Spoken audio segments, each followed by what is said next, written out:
कहानी शुरू होती है कब्र के नीचे रहने वाले चूहों को लेके। अगर हम पुरानी जमाने की कब्र की बात करें तो वहाँ पे इंसानों के साथ उसके कीमती चीज़ों को भी दफनाए जाते थे, जैसे सोने जैसे उनकी चीज़ें, और उन्हें सब कब्र में से लोग लूटते थे उनके सामान को। लेकिन क्या हो जब कोई शख्स एक कब्र के अंदर से चीज़ों को लूटने जाते हैं और उसके साथ सामना हो जाते हैं एक ऐसी एंटिटी की जो बहुत ही सालों से उसी ज़मीन के अंदर गड्ढे बनाए हैं, जो दिखने में मॉन्स्टर है लेकिन वो चूहे जैसे ही दिखते हैं। हमारी आज की कहानी जो है गिलेर्मो देल टोरो की कैबिनेट ऑफ क्यूरियस सीरीज की दूसरे एपिसोड है।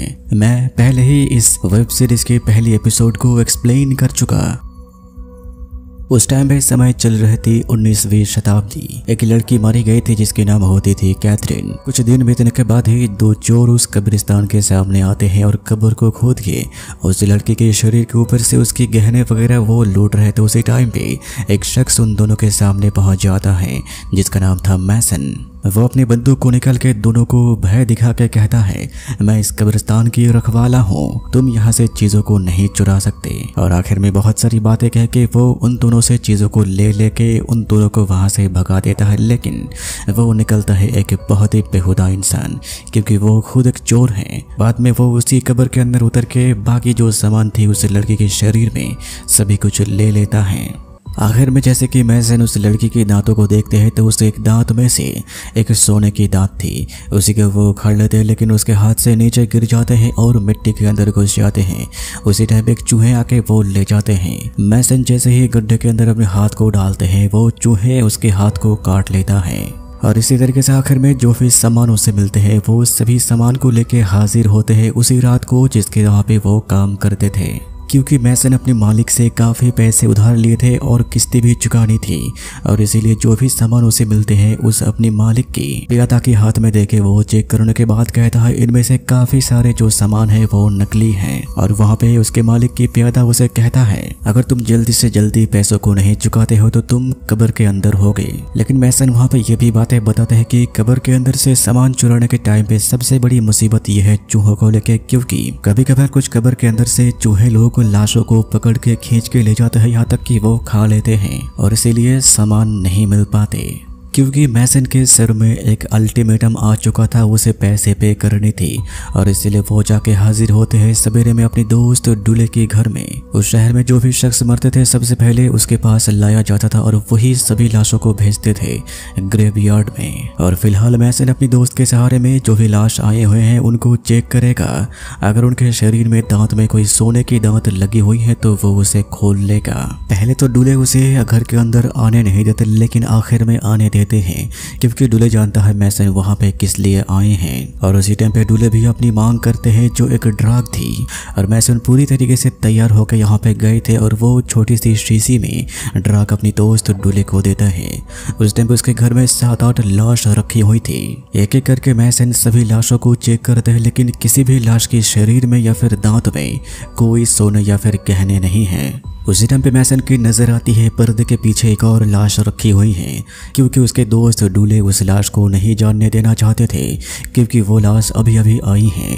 इसी शहर की एक बहुत ही बड़े राजघराने की लाश है। मैसन पर्दे को हटा के जाके वो देखा तो उस शख्स की दांत में से लगभग सभी दांत सोने के बने हुए हैं। मैसन आदमी के हिसाब से बहुत ही लालची आदमी था, और उसी टाइम पे वो अपने हथियार के जरिए दांतों को खोलने जाते हैं, और बिल्कुल इसी टाइम में दरवाजे खोल के अंदर आ जाते हैं कुछ शख्स। वो और कोई नहीं थे, वही मरे हुए शख्स की पत्नी और उसके बेटे। और उसी टाइम पे दोनों पीछे जाके छुप जाते हैं, और वो लड़की यानी वो औरत जो भी बातें करती है वो दोनों सुनते हैं। वो औरत कहने लगी अपनी पति के दुख में उनकी जो फेवरेट तलवार थी जो हिस्टोरिकली काफी कीमती है उसे भी उसके साथ वो दफनाएंगे, क्योंकि वो बहुत ही कीमती मेटल से बनी हुई थी। इसीलिए वहां पे ये बातें सुनने के बाद ही मैसन की आंखें बड़ी हो जाती है, क्योंकि वो काफी ज्यादा पैसे कमाने वाले हैं। फिर इसके बाद मैसन वहां से लौट आता है और अपने कमरे में जाके सो जाते हैं और रात की इंतजार करने लगे, क्योंकि ये काम वो रात के दौरान ही कर सकते हैं। ग्रेवयार्ड में कोई नहीं रहता उसी टाइम में। साथ ही साथ मैसन को एक और डर भी सता रही थी, जो है चूहे की डर। अगर वो उस रात को नहीं कर पाते हैं तो चूहे यकीनन उस लाश को ले चले जाएंगे। मैसन पूरी तरीके से अपने बिस्तर में सोते हुए सब कुछ सोच रहे थे, क्योंकि अगर वो इस काम में कामयाब हो जाते हैं तो वो अपनी जिंदगी जिंदगी की सभी कर्जों को चुका पाएंगे। और खास करके चूहों के बारे में वो सो जाते हैं, लेकिन उसी टाइम पे वो एक बहुत ही डरावनी वाली सपने देखते हैं जहाँ पे उसकी छत के अंदर से काफी सारे चूहे उसके शरीर के ऊपर गिरने लगे। जैसे ही मेसन की नींद टूटती है वो जाके हाजिर होती है चर्च में, क्योंकि मुर्दे को चर्च में पहले रखे जाते हैं। वो जाके देखा तो हाथ में वही तलवार को पकड़ा दिया गया, यानी उसके मन में और कोई संदेह नहीं है कि वो बहुत ही पैसे कमाने वाले हैं। फिर उस टाइम पे चर्च के अंदर मुर्दे की वाइफ चली आती है। मेसन तभी उस औरत को कहता है, मैं उसी ग्रेवयार्ड की रखवाला हूँ जहाँ पे आपके पति को दफनाया जाएगा। और असल में मेसन एक रखवाला भी है, क्योंकि अगर वो रखवाला नहीं होते तो वो ये काम नहीं कर सकते थे। फिर दफन के काम पूरे हो जाने के बाद रात निकल आती है। रात के दौरान मेसन अपनी बेलचा के जरिए मिट्टी खोद के जैसे ही कॉफिन को खोलते ही देखा लाश नहीं है। सामने की तरफ देखते ही उसे देखने को मिलती है चूहे उस बॉडी को लेके चले जा रहे हैं, यानी वो बॉडी उसके हाथ से निकल गया है। और उसी चीज को देखते हुए मेसन एक सेकंड के लिए अपने मन में सोचते हैं, अगर वो पैसे नहीं देते हैं तो उसके मालिक के प्यादा उसके साथ क्या हालत करेंगे, जो उसे जिंदा ही ग्रेवयार्ड में गाड़ देंगे। और उसी चीज की वजह से वो अपने कपड़े के उतर के टॉर्च को लेके चूहे की सुड़ंग के अंदर से ही वो चलने लगे। थोड़ी सी दूर में ही चूहे लोग उस शरीर को लेके जा रहे हैं और पीछे पीछे मेसन भी जा रहे थे, लेकिन एक दफा में जाने के बाद ही नीचे से मिट्टी धंस जाती है, क्योंकि पहले ही चूहे उस मिट्टी के नीचे गड्ढे कर दिए थे। सबसे हैरानी की बात यह है कि मेसन उस सुड़ंग के अंदर तो चले गए थे, लेकिन ना वो पीछे मुड़ सकता है ना वो साइड में जा सकते हैं, क्योंकि वो काफी छोटी हैं और काफी नैरो हैं। और यकीनन मेसन को पैसों की लालच पूरी तरीके से पागल कर दिए थे। लेकिन मेसन वहां पे बिल्कुल ही रोकते नहीं। वो जैसे ही गड्ढे को पार कर रहे थे, एक लंबी सी लकड़ी उसकी आंखों में लग जाते हैं। तभी मेसन उसी लकड़ी को पकड़ कर नीचे खींचते ही ऊपर से मिट्टी उसके ऊपर गिर जाते हैं। कुछ मिनट के लिए मेसन वहीं पे बेहोश हो गए, लेकिन जब तक उसके होश वापस आते हैं तब तक चूहे लाश को ले जा चुके थे, क्योंकि मेसन वहां पे पहुंच गए थे चीजों को लूटने के लिए, और इसीलिए वो वापस नहीं जा सकते जब तक वो चीजें नहीं लेती। और उसी तरीके से वो सामने की तरफ चलने लगते हैं और उसी टाइम पे उसे पीछे से आवाजें सुनाई देते हैं। एक बहुत ही बड़ी चूहों की झुंड आ रही हैं। मेसन और जोर से चलने लगते हैं अपनी सीने के बल पे, लेकिन उसी टाइम पे एक जगह में जाके उसे बैठने के लिए जगह मिलती है। अपनी जेब के अंदर से बंदूक निकल के फायर करने के बाद ही चूहे भाग जाते हैं, लेकिन वो गोली लगती है उसी की पैर में। इसके बाद ही मेसन जैसे ही अपनी लाइट को दूसरे गली में फैलाते हैं, वो देखता है एक बहुत ही बड़ी मैसिव मॉन्स्टर चूहे सोए हुए हैं और उसी के साथ आसपास घूम रहे हैं काफी सारे नॉर्मल चूहे। यानी इतनी बड़ी सुड़ंग जो बनाए हैं ये मैसिव मॉन्स्टर चूहे ही बनाए हैं। इतने में वो चूहे मेसन की आवाज की वजह से जग गए थे और मेसन भी काफी ज्यादा डर गए थे। वो जैसे हिलने जाएगा तुरंत ही वो मॉन्स्टर चूहा मेसन के सामने पहुंच जाते हैं। मेसन के हाथ में बंदूक थी ही, वो बंदूक के जरिए गोली मारती है, लेकिन वो चूहा मरते नहीं। और उसी टाइम पे मेसन के ऊपर आक्रमण करने लगते ही मेसन एक गली को पकड़ के जाने लगते हैं और उसी टाइम पे वो मैसिव चूहा उसे पकड़ के जमीन के और नीचे धंसा देता है। मेसन कुछ सेकंड तक जमीन के नीचे गिरता रहा और आखिर में जाके पहुंच जाते हैं एक ऐसी जगह में जहां पे काफी सारे इंसानों की हड्डियां पड़ी हुई थी। मेसन पूरी तरीके से घबरा तो गए थे, लेकिन जैसे ही वो अपनी होश को स्थिर करते हैं वो देखा और इंसान की कंकाल की हड्डियों में काफी सारे गहने पड़े हुए थे। तभी भी वो एक एक करके सभी को अपनी जेब के अंदर डालने लगे। काफी सारे गहने लेने के बाद वो अपनी टॉर्च को फैला के रास्ते ढूंढने लगते हैं, लेकिन उसे मालूम चलता है वो जहाँ पे गिरा है ये किसी जमाने में चर्च हुआ करता था, जहाँ पे एक मूर्ति भी है जिस मूर्ति की हाथ और पैर तो है, लेकिन इस सर के जरिए वहाँ पे ऑक्टोपस जैसे किसी क्रिएचर बने हुए हैं। ये देखने के बाद ही मेसन समझ जाते हैं ये चर्च किस तरीके की चर्च है, क्योंकि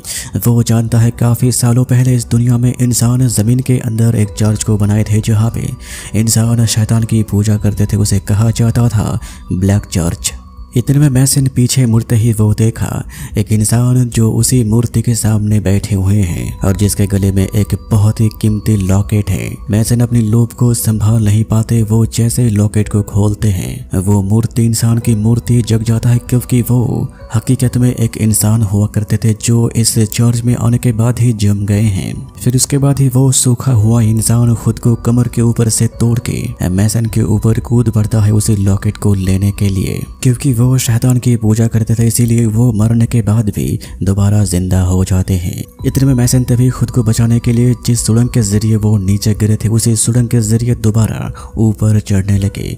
लेकिन वही बैठने वाली जगह के अंदर जाने के बाद ही वहां पे दोनों साइड से दो क्रिएचर आने लगे।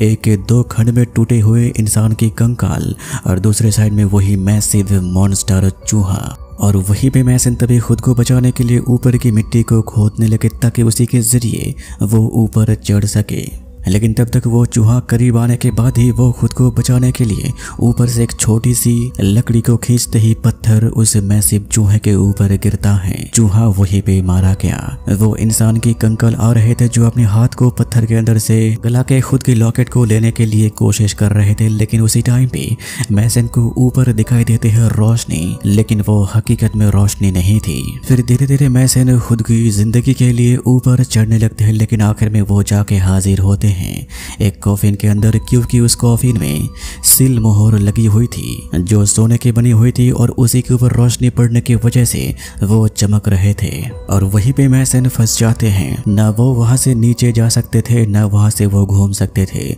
और इतने में काफी सारे चूहे वहां पे पहुंच जाते हैं जो मैसन के शरीर के अंदर घुस जाते हैं और मैसन उसी कब्र में मारे जाते हैं। जो कब्र और किसी की नहीं, जिस कब्र के जरिए मैसन अंदर गए थे। समझने वाली बात है कि कोई कब्रिस्तान में आया होगा और वो कब्र को खोदा देख के दोबारा मिट्टी के जरिए ढक दिए होंगे। फिर इसके बाद कुछ समय बीतने के बाद वही दो चोर दोबारा हाजिर होते हैं कब्र में। और कब्र खोदने के बाद वो दोनों देखते हैं यही तो वो शख्स हैं जो उन्हें कल ही रात को चोरी करते हुए पकड़ लिए थे। फिर वो दोनों चोर मैसन के हाथ की उसी लॉकेट को लेने जाते हैं तो ही उसके शरीर हिलने लगते हैं और मुंह के अंदर से एक चूहा निकल आता है।